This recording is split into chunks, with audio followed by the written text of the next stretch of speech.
Well, we first revealed the details of this case back in April 2016. It relates to a foster home in Dunmore, County Galway. The foster parents, Kathleen and Jerry Burke, kept long-term and respite children.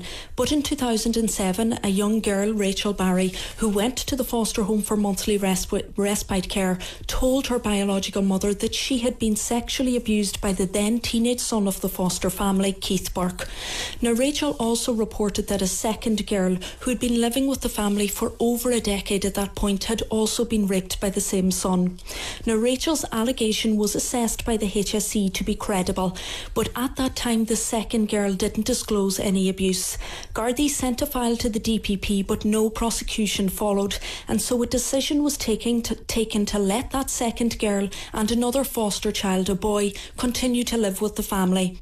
For more, I'm joined by the independent TD for Galway West, Catherine Connolly, and the CEO of Barnardo's, Suzanne Connolly. And Catherine Connolly, I know you've been following this case for some considerable time. You haven't seen the report yet, but from the reports of the report and what you've been hearing, what is your reaction and response to it? One couldn't be shocked, actually.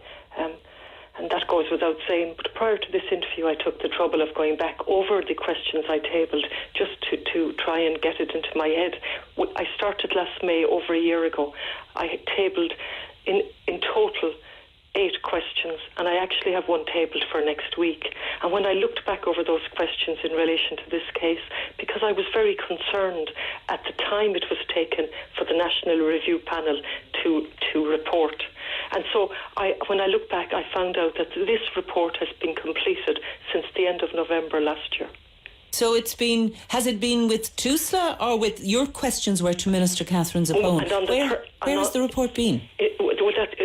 In the middle of December last year, a written reply confirmed that the report had been completed and it was with the board of TUSLA. So it has been with that board since December or before. I presume it has been completed since the end of November from reading between the lines on these questions. That's number one. Number two, there's a serious question as to when I listened to the interviews today and I read the press release from TUSLA, I'm not a bit reassured because they talk about moments in time and looking back at a moment in time. This investigation in itself, we have to ask questions about that. It only followed the RTÉ programme. It was only referred to the National Review Panel following the RTÉ programme. That was in April 16, over 3 years ago. It was then apparently the Garda asked them to stop it for a while the prosecution was going ahead. We don't know what period of time that was. It resumed at some stage, we don't know when. And now we know that it was completed last November. And here we are in May and we're reliant on a leaked report. We are now talking about a leaked report which raises questions in itself. But this is a report that should have come to the Minister for Health. It has been raised by myself, the leader of Sinn Féin, by the leader of Fianna Fáil. It should have come back to the Minister for Health. It should have come straight into the Dáil. That we're dealing with a leaked report is absolutely unacceptable.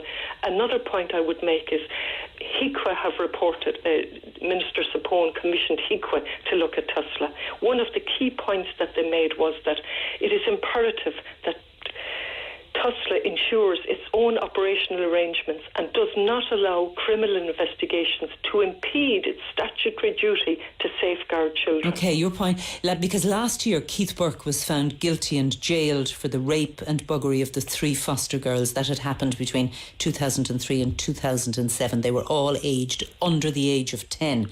And your point, Catherine Connolly, is that the TUSLA investigations, they could have continued while the criminal proceedings were ongoing. Absolutely, but even worse than that, it didn't commence at all until after the RTÉ programme.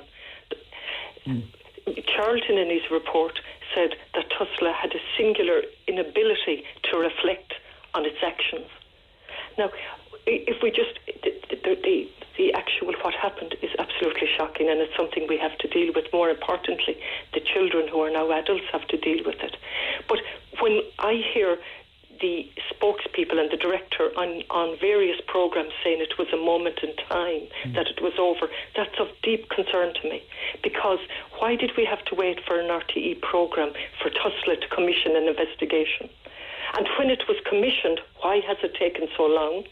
Why are they concerned that there was a leak that prevented them taking certain steps when they had almost 6 months since the completion of the report? Do you believe the way to go is, as outlined there by Solicitor Ronan Hines, that we need an audit of TUSLA? Well, at this point, I haven't seen the report.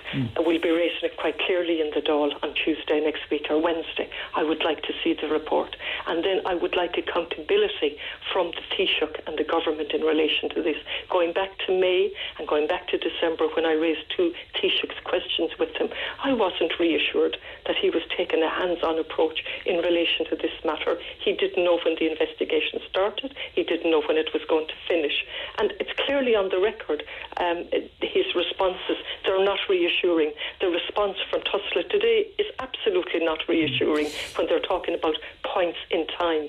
When these questions are ongoing, I would have thought to bring reassurance that they had learned, an investigation should have been set up immediately, going back when TUSLA was set up.